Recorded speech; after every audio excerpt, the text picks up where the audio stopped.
جب آسمان پھٹ جائے گا اور اپنے پروردگار کا فرمان سن لے گا اور یہی اس کے لائق بھی ہے، اور جب زمین ہموار کر دی جائے گی اور جو کچھ اس میں ہے وہ اسے نکال کر باہر ڈال دے گی اور بالکل خالی ہو جائے گی اور اپنے پروردگار کے ارشاد کی تعمیل کرے گی اور اس کو لازم بھی یہی ہے، تو قیامت قائم ہو جائے گی۔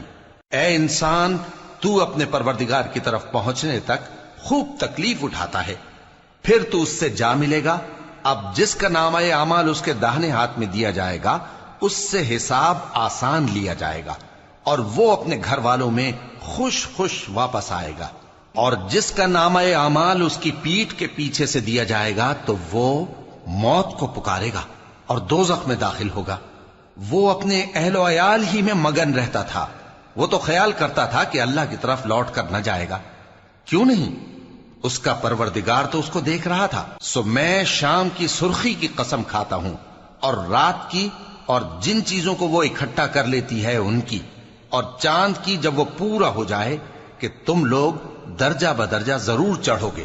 تو ان لوگوں کو کیا ہوا ہے کہ ایمان نہیں لاتے، اور جب ان کے سامنے قرآن پڑھا جاتا ہے تو سجدہ نہیں کرتے، بلکہ کافر جھٹلائے جاتے ہیں، اور اللہ ان باتوں کو جو یہ اپنے دلوں میں چھپاتے ہیں خوب جانتا ہے۔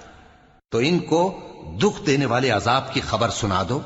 ہاں، جو لوگ ایمان لائے اور نیک عمل کرتے رہے ان کے لیے بے انتہا اجر ہے۔